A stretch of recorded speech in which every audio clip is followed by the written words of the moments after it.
Hello, this video has two main parts. In part 1 I'll give you directions on how to get to the boss, and in part 2 I'll explain how the fight will work and where you should be standing.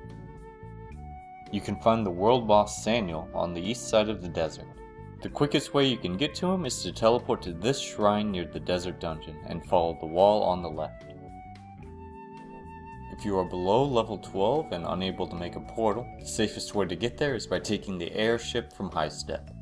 On the way, the airship will take 3 other stops, first at Guild City, then at the jungle, one more by Lakewood Inn, before finally reaching the desert city. From here you'll go down into the city and head towards the eastern exit. You will know it's the right exit when you see the graveyard on your right. Once you get past the graveyard, you'll want to walk in a straight line roughly between this dead tree and this rocky monument. Be aware that there are level 12 worms on the way to the boss, as well as some level 20 worms around the boss area itself. If you've reached the wall and can't find the entrance to the boss, click here or skip to the timestamp on the video. If you're above level 12 but still unable to make a portal, walking is probably your fastest option. From High Step you'll want to walk down to Kingsport Lake, then follow the path past the waterfall and Lakewood Inn until you get to the desert. Once in the desert, you will want to head towards the rock formations in the distance. Once you pass the small lake, head in a straight line just to the right of the large 3-stone monument until you either get to the entrance or hit a wall.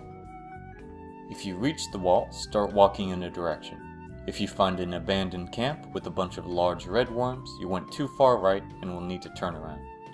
If instead you find a bunch of ruins and pyramid heads, you went too far left and will need to turn around. Once you find a gap in the wall with several high-level worms in it, you've found the entrance. The worms here are level 20, so you may need to ask for some help to get through.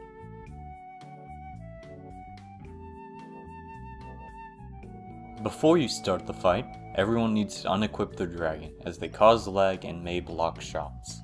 Once enough people have gathered by the location, the boss can be summoned by killing the worms around the entrance of the area. After all the worms are dead, the boss is summoned and will not go away until he wipes the group or is killed, after which there's a 5-minute cooldown before he can be summoned again. After the boss is summoned, everyone will line up and the tank will engage the boss and start building aggro. While the tank is generating aggro, do not shoot the boss until you're given the okay.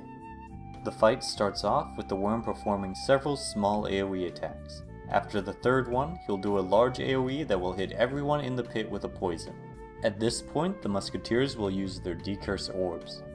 After another round of small AoEs, he'll dive underground, leaving his tail sticking out. Do not shoot the tail, or you may end up pulling aggro when he pops back out, likely resulting in a wipe. Instead, focus on dealing with the smaller worms that he summons.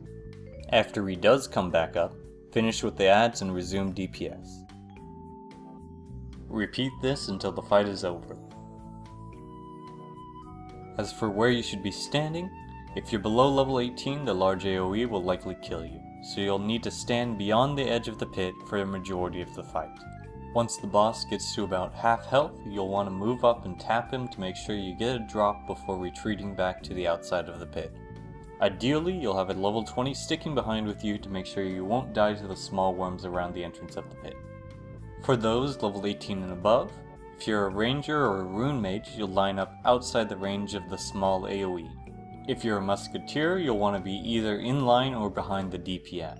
For healing, do not use life well, and instead leave your turret out in healing mode.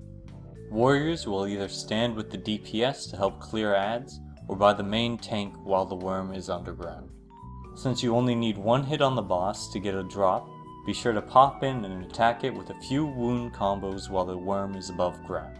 As for how the main tank and main healer's roles go, most of the time you won't have to worry about these, as any group that hosts the event will have already filled these roles.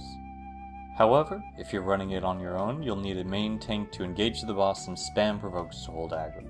Once the worm dives underground, they can step off to the side and rest while the DPS deal with the adds. You will also need 2 main healers off to the side. Both should focus on healing the tank, and when it's time to decurse, one will decurse the tank and the other will decurse the healers. After the boss has been defeated, most people will be rezzed and you'll be able to collect the loot from the boss. Most of the time, groups will run the boss multiple times, so you're always welcome to wait around the 5 minutes until the boss can be summoned again.